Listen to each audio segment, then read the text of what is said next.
Odiochieng' achiel kende tok jatend piny William Ruto chiwo siema mager ne achije ma osebedo ka keyo fertilizer ma bandia okwach kich ma Ikolomani kaunti ma Kakamega ne ondhiyo maromo ofuko 180 ma ichich godo ni gin fertilizer ma bandia. Mbolea go ne omaki apis wuoth ma Regi ma bende gie sani ni e bwo arita mager mar Obila. Japur ma alwora no koro oseyo mokalo bad migawo mochung'ne nono mwandu mar KEBS kuom yulo e tich kendo gidwaro mondo olor kuonde kano mbolea go kapok odwoknegi omenda mage. Ywak ni gisedo lal maduong' kendo koro kech maliyo ong'iyogi seche ma piny owacho to onge gima timo e midhiero no.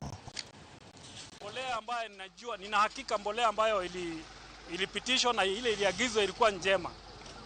Lakini wakadiriaji wa ubora wa vyakula na bidhaa, kuna mtu alilala kazini kwa sababu inafaa wakati wa tayari wao wameshauza muhuri. So kile kinaenda kuweka kwa hilo muhuri kwa karatasi zao na muhuri yao ikishauzwa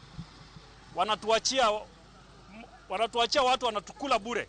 Malalamishi yetu ni kwamba mbolea imekuja kushi ambayo yote ni mawe na tayari tumeshanunua, watu wengine wamepanda ambayo hiyo ni hasara tu. Afanye compensation kwa wale wakulima kwa sababu washapanda, washalima, washatumia pesa yao. We need compensation from the county government because this is what you call impunity of the highest order. Mnatupeleka vizuri ama mnatuuza. Sasa hii tuko tunalia machozi. Ile kitu nataka turejeshe pesa zetu, tuone vile tutafanya. Hata sasa nafikiria kwenda kulima upya. Nataka tu nilime upya na ninaomba tu serikali yetu ya Kenya mturejeshe pesa zetu angalau tukaweze kununua mbolea nyingine. Ipara kitiko hata nimepanda mea haijamea. Na sasa hata vile tumeiweka kwa maji inaonekana